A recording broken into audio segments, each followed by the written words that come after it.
Hello friends, welcome to AB technical hub. स्वागत है आप सभी का आपके अपने YouTube channel AB technical hub पर।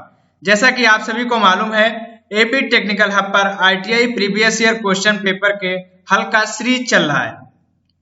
हम लोगों ने पिछली क्लास में फिटर ट्रेड के थर्ड सेमेस्टर के 2018 क्वेश्चन पेपर के पार्ट 1 को कंप्लीट किया था। जिन लोगों ने अभी तक उस वीडियो को नहीं देखा तो प्लीज उस वीडियो को देखिए, जिसका लिंक नीचे डिस्क्रिप्शन में दिया गया है। फर्स्ट पार्ट वाले वीडियो में हम लोगों ने 25 नंबर तक के क्वेश्चन को कवर किया था, तो सेकंड पार्ट वीडियो में हम लोग 26 नंबर क्वेश्चन से देखेंगे। 26 नंबर क्वेश्चन में पूछा गया है, निम्नलिखित में से किस वाशर का उपयोग किया जाता है जहां कंपन या झटके के कारण बोल्ट के ढीले होने की संभावना अधिक हो।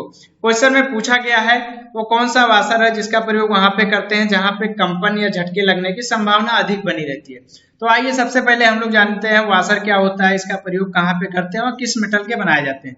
तो नट, बोल्ट, स्क्रू तथा स्टड आदि को प्रयोग करते समय एक धातु की पत्ती लगाई जाती है जिसे वाशर के नाम से जाना जाता है। वाशर के सेंटर में एक सुराख होता है जो कि शीट मेटल की बनाई जाती है या प्रयोग के आधार पर फेरस तथा नॉन फेरस दोनों प्रकार की पाई जाती है। इसमें ऑप्शन में दिया गया है plain washer, spring washer, tap washer या फाइबर वाशर। तो जहां पे कंपन व झटके लगने की संभावना अधिक होती है वहां पे स्प्रिंग वाशर का प्रयोग करते हैं। तो आइए एक फिगर के माध्यम से हम लोग स्प्रिंग वाशर के बारे में थोड़ा जानते हैं। आपकी स्क्रीन पे जो फिगर दिख रहा है इसे स्प्रिंग वाशर के नाम से जानते हैं। इस वाशर का प्रयोग वहां पे किया जाता है जहां पर अधिक कंपन व झटके लगने से बोल्ट के ढीले होने की संभावना बनी रहती है। ऐसे स्थानों पर इस वाशर से नट को तनाव मिलता है और नट ढीला नहीं होता है। इस वाशर को कार्बन स्टील तथा स्प्रिंग स्टील के बनाए जाते हैं। इसके दो पहलू होते हैं, जिसका एक सिरा ऊपर तथा दूसरा सिरा नीचे की ओर मुड़ा रहता है, जिससे प्रॉपर नट को तनाव मिलता रहता है और नट ढीला नहीं होता। आइए ऑप्शन की ओर हम लोग देखते हैं। ऑप्शन बी में दिया गया था स्प्रिंग वाशर, तो इसका जो करेक्ट आंसर होगा, correct answer spring washer option B होगा।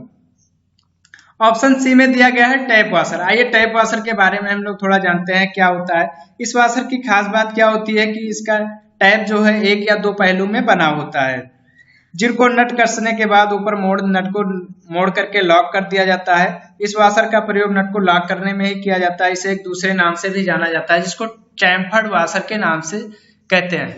इसमें ऑप्शन ए में दिया गया है प्लेन वाशर। प्लेन वाशर क्या होता है, या प्राय गोल आकृति में होती है जिसके सेंटर में एक गोल सुराख किया होता है। इसका मोस्टली हम लोग प्लेट सरफेस पर नट बोल्ट असेंबली में सरफेस क्षेत्र को बढ़ाने में किया जाता है। चलिए नेक्स्ट क्वेश्चन की ओर हम लोग आगे बढ़ते हैं। अगले क्वेश्चन में पूछा गया है वुडरब की निम्नलिखित प्रकार की आकृति की होती है। तो जो वुडरब की होती है वो किस शेप में बनी होती है, आयताकार, वृत्तखंड की आकृति, गोल और टेपर या वर्गाकार। तो जो वुडरब की होती है वो वृत्तखंड की आकृति में बनाया जाता है। ये फिगर के माध्यम से हम समझते हैं इसका प्रयोग कहाँ पे किया जाता है और किस शेप में होती है। आपकी स्क्रीन पे जो फिगर दिख रहा है इसे वुडरब की के नाम से जाना जाता है। जो सॉफ्ट में एक कीबे बना दिया जाता है उसमें फिट कर दिया जाता है। वुडरब की खास बात क्या होती है, इसका एक फेस जो होता है उसे फ्लैट कर दिया जाता है तथा दूसरे सिरे को हाफ राउंड अर्धवृत्ताकार में बनाया जाता है। इसका प्रयोग अधिकतर हम लोग ऑटोमोबाइल शॉप में करते हैं। चलिए ऑप्शन की ओर हम लोग देखते हैं। ऑप्शन में दिया गया है आयताकार, वृत्तखंड की आकृति, गोल और टेपर। तो इसका जो करेक्ट आंसर होगा, करेक्ट आंसर इसका बी निकल के आ रहा है, वृत्तखंड की आकृति का। चलिए नेक्स्ट क्वेश्चन की ओर हम लोग आगे बढ़ते हैं। अगले क्वेश्चन में पूछा गया है 28 में का उपयोग स्टील की पिकिंग के लिए किया जाता है। इसमें मिस्टेक कर दिया, इसे पिकलिंग कहना चाहिए। तो इसमें पूछा गया स्टील की पिकलिंग के लिए हम लोग किसका प्रयोग करते हैं, तनु सल्फ्यूरिक अम्ल का, स्पिरिट का, ट्राइक्लोरोएथिल का या कार्बन टेट्राक्लोराइड का। तो इसमें जो है हम लोग पिकलिंग एक प्रोसेस होता है जिसमें क्या होता है कि स्टील पर दाग, धब्बे, अकार्बनिक संदूषण प्रकार के तमाम प्रकार के प्रदूषित रहते हैं, उसको पिकलिंग प्रोसेस में उसमें स्टील को साफ किया जाता है। तो इसमें जो प्रयोग किया जाता है उसको हाइड्रोक्लोरिक एसिड के नाम से जाना जाता है। इसमें ऑप्शन में नहीं दिया गया है, तो इसका जो करेक्ट ऑप्शन होना चाहिए हाइड्रोक्लोरिक एसिड होना चाहिए। चलिए नेक्स्ट क्वेश्चन की ओर हम लोग आगे बढ़ते हैं। अगले क्वेश्चन में पूछा गया है लैपिंग प्रक्रिया में एल्युमिनियम ऑक्साइड एब्रेसिव का उपयोग के लिए किया जाता है। इसमें पूछा गया है जो लैपिंग प्रोसेस होती है उसमें एल्युमिनियम ऑक्साइड एब्रेसिव जो होता है उसका प्रयोग किस मेटल के लिए करते हैं। ऑप्शन ये दिया गया है कठोर धातुओं के लिए, ऑप्शन बी अलोह धातुओं के लिए, ऑप्शन सी कठोर स्टील के लिए, ऑप्शन डी इनमें से कोई नहीं। तो जो लैपिंग प्रोसेस होता है उसमें एल्युमिनियम ऑक्साइड का प्रयोग हम लोग अलोह धातुओं की लैपिंग में करते हैं। तो इसका जो करेक्ट ऑप्शन होगा, करेक्ट ऑप्शन इसका बी निकल के आ रहा है, अलोह धातुओं की लैपिंग के लिए। कठोर धातुओं की लैपिंग के लिए तथा कठोर स्टील की लैपिंग के लिए हम लोग सिलिकॉन का बाइट का प्रयोग करते हैं। चलिए नेक्स्ट क्वेश्चन की ओर हम लोग आगे बढ़ते हैं। अगले क्वेश्चन में पूछा गया है निम्नलिखित में से कौन सा किसी जॉब पर निशान लगाते समय रेफरेंस तल होता है। इसमें पूछा गया है कि जब हम जॉब पर मार्किंग करते हैं तो उसकी जो रेफरेंस सतह ली जाती है, बॉटम सरफेस, वो किससे ली जाती है। ऑप्शन ये सरफेस गेज और ट्रीज, इनमें से कोई नहीं, या बनाने वाले टेबल की सरफेस। तो जब हम लोग जॉब पे मार्किंग करते हैं तो किसी टेबल पे रखते हैं, टेबल पर रख के की जाती है, तो टेबल की जो सरफेस होती है उसी को डेटम लाइन माना जाता है। तो इसका जो करेक्ट ऑप्शन होगा, करेक्ट ऑप्शन डी निकल के आ रहा है। चलिए नेक्स्ट क्वेश्चन की ओर हम लोग आगे बढ़ते हैं। अगले क्वेश्चन में पूछा गया है लेथ मशीन पर रखे जाने वाले वर्क पीस के टेपर को निम्नलिखित के द्वारा चेक किया जाता है। तो जो लेथ मशीन होती है उस पे जॉब को जब होल्ड करना होता है टेपर ज्ञात करने के लिए, उसमें किसका प्रयोग करते हैं, टेपर प्लग गेज या taper ring gauge, universal bevel protractor या स्टील रूल और माइक्रोमीटर या साइन बार और स्लिप गेज। तो लेथ मशीन पर हम लोग किसी जॉब का टेपर चेक करना है, टेपर में किसी जॉब को होल्ड करने के लिए हम लोग साइन बार का और स्लिप गेज का प्रयोग करते हैं। साइन बार क्या होता है, साइन बार एक वर्गाकार आयताकार बार होता है जो कि स्टेबलाइज क्रोमियम स्टील के बनाए जाते हैं। उसमें साइन बार तथा स्लिप गेज का प्रयोग हम लोग टेपर चेक करके जॉब को आसानी से होल्ड कर सकते हैं। तो इसका जो करेक्ट आंसर होगा, करेक्ट ऑप्शन डी निकल के आ रहा है। चलिए नेक्स्ट क्वेश्चन की ओर हम लोग आगे बढ़ते हैं। अगले क्वेश्चन में पूछा गया है किस टेपर का उपयोग टेल स्टॉक के स्पंडल में किया जाता है। वो कौन सा टेपर है जिसका प्रयोग हम लोग टेल स्टॉक के स्पंडल में करते हैं। मोस्ट टेपर, ब्राउनी और साइप टेपर, जर्नो टेपर या इनमें से कोई नहीं। तो टेल स्टॉक के स्पंडल में हम लोग मोस्टली मोस्ट टेपर का प्रयोग करते हैं जो कि MT0 से MT7 तक टोटल 8 नंबर में पाए जाते हैं, जो कि एक सेल्फ होल्डिंग टेपर होता है। चलिए नेक्स्ट क्वेश्चन की ओर हम लोग आगे बढ़ते हैं। अगले क्वेश्चन में पूछा गया फेस प्लेट निम्नलिखित में से किस धातु के बने होते हैं। इस क्वेश्चन में पूछा गया जो फेस प्लेट होती है उसको किस मेटल का बनाया जाता है, ढलवा लोहा, कच्चा लोहा या उच्च कार्बन स्टील या इनमें से कोई नहीं। तो जो फेस प्लेट होती है उसको कास्ट आयरन का बनाया जाता है, जो कि एक वृत्ताकार प्लेट होती है। इसके सेंटर में चूड़ियां बनी होती हैं जिसकी सहायता से लेथ मशीन के स्पेंडल पर फिट किया जाता है।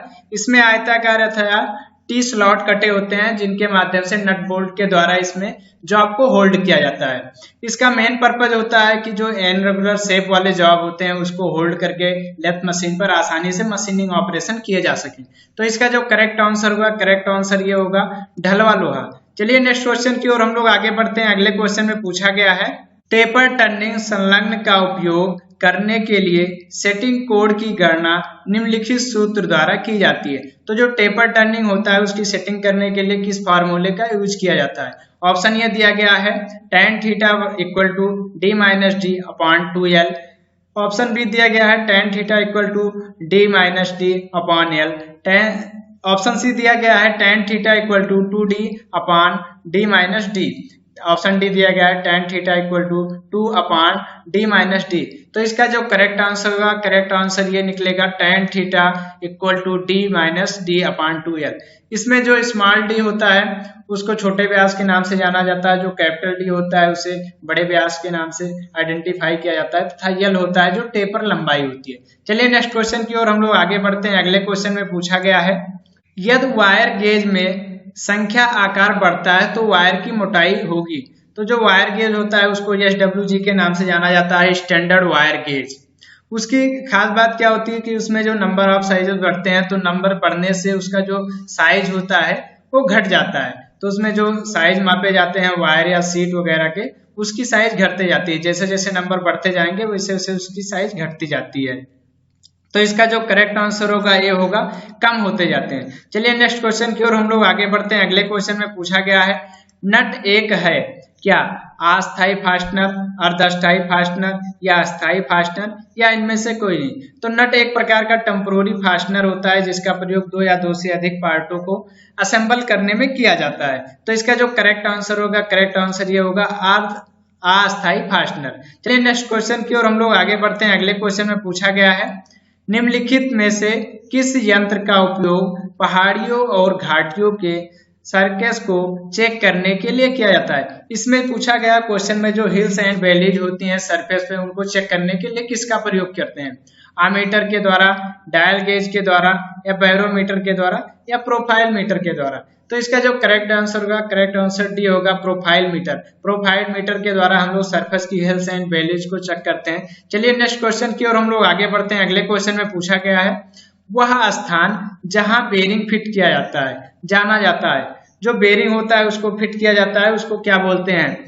उसमें पूछा गया है ऑप्शन ए घर्षण, हाउसिंग, सेल बेरिंग, या बॉल बेरिंग। तो जहां पे बेरिंग फिट किया जाता है उसे बेरिंग हाउसिंग के नाम से जाना जाता है। तो इसका जो करेक्ट आंसर होगा बी निकल के आ रहा है, हाउसिंग। चलिए नेक्स्ट क्वेश्चन की ओर हम लोग आगे बढ़ते हैं। अगले क्वेश्चन में पूछा गया है लेथ के लीड स्क्रू का उपयोग किस लिए किया जाता है? तो जो लेथ मशीन में होता है लीड स्क्रू, उसका प्रयोग किस लिए करते हैं? Step turning, boring, taper turning, या फिर चूड़ी कटिंग में?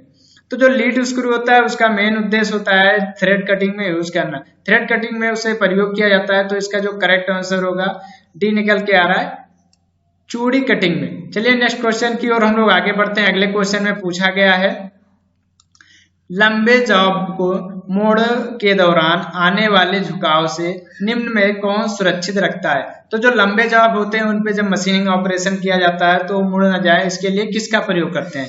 मैंड्रल, स्टेडी रेस्ट, वॉल्विंग सेंटर, या डॉग चक?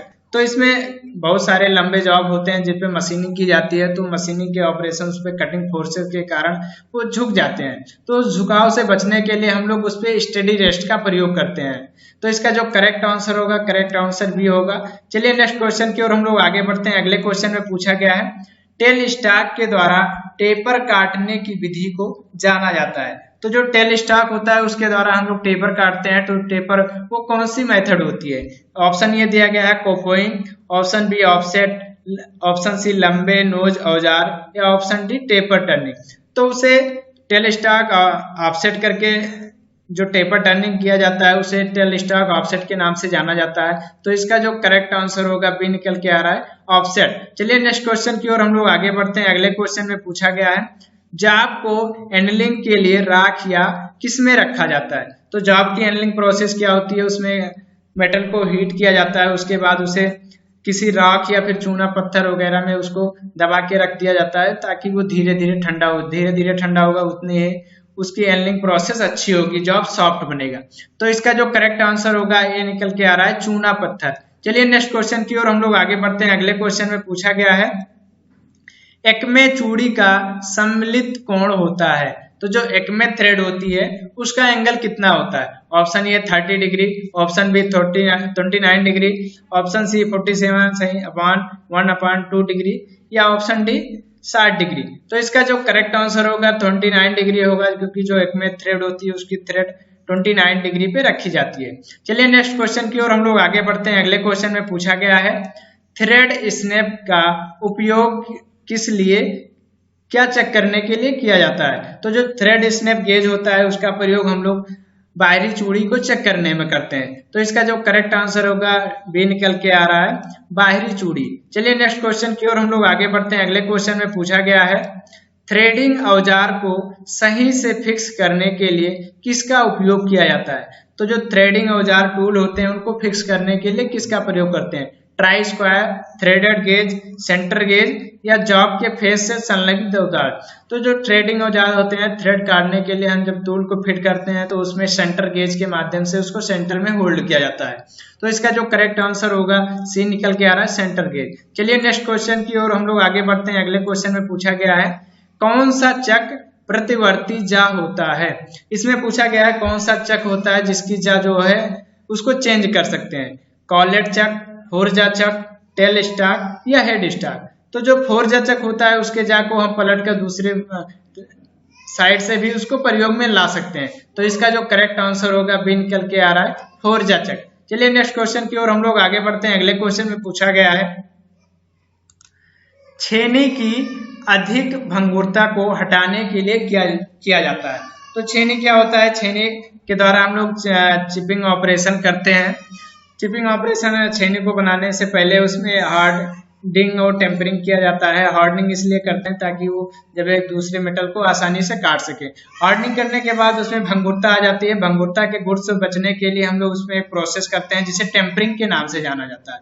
तो इसका जो करेक्ट आंसर होगा ये निकल के आ रहा है टेम्परिंग। चलिए नेक्स्ट क्वेश्चन की ओर हम लोग आगे बढ़ते हैं। अगले क्वेश्चन में पूछा गया है ग्रे कास्ट आयरन में कार्बन का प्रतिशत होता है। इस क्वेश्चन में पूछा गया जो ग्रे कास्ट आयरन होता है उसमें कार्बन परसेंटेज कितना होता है। ऑप्शन ए 6.67% से अधिक, ऑप्शन बी 2.1% से अधिक, ऑप्शन सी 2.1% से कम, या ऑप्शन डी इनमें से कोई नहीं। तो जो ग्रे कास्ट आयरन होता है उसमें कार्बन परसेंटेज कितना होता है क्वेश्चन में पूछा गया है। तो आइए थोड़ा ग्रे कास्ट आयरन के बारे में जानते हैं क्या होता है। ग्रे कास्ट आयरन का जो स्ट्रक्चर होता है वो मोटे रवेदार होता है।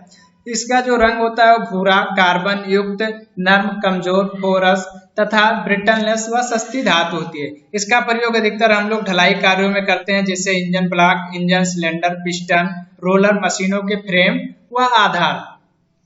इसमें जो अधिक कार्बन परसेंटेज होने के कारण ये काफी ज्यादा ब्रिटल होता है। इसका जो करेक्ट आंसर होगा बी होगा 2.1% से अधिक। इसमें जो कार्बन परसेंटेज होते हैं वो काफी ज्यादा होते हैं इसीलिए भंगुर होते हैं। तो इसका जो करेक्ट आंसर होगा बी होगा 2.1% से अधिक। चलिए नेक्स्ट क्वेश्चन की ओर आगे हम लोग बढ़ते हैं। अगले क्वेश्चन में पूछा गया है नॉट गो सिरे के व्यास को वास्तविक आकार से थोड़ा रखा जाता है। तो जो नो गो सिरा होता है वो वास्तविक आकार से क्या रखा जाता है।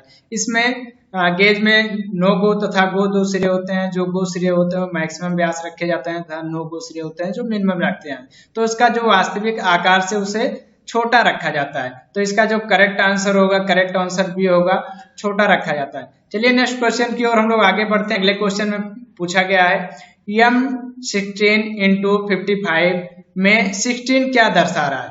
M16 × 55 में 16 क्या दर्शा रहा है। शंख की लंबाई, चूड़ियों का व्यास, दोनों, ए और बी, या इनमें से कोई नहीं। तो जो M60 होता है मेट्रिक थ्रेड दर्शा रहा है। M जो है मेट्रिक थ्रेड को आइडेंटिफाई करता है तथा 60 जो है इसके व्यास को आइडेंटिफाई करता है जो इसका चूड़ी का व्यास होता है। तथा जो 55 दिखाया गया है शंख की लंबाई दिखाया गया है। ये मेट्रिक बोल्ट जो होता है उसे आइडेंटिफाई कर रहा है। तो इसका जो करेक्ट आंसर होगा बी होगा चूड़ियों का व्यास। ऑप्शन बी इसका करेक्ट होगा। तो आज हम लोगों ने सेकंड पार्ट वीडियो में 25 क्वेश्चन को कवर किया, 26 से 50 नंबर क्वेश्चन तक। आई होप आप सभी को वीडियो अच्छी लगी होगी। यदि वीडियो अच्छी लगी तो वीडियो को लाइक करना, शेयर करना तथा चैनल को भी सब्सक्राइब करना।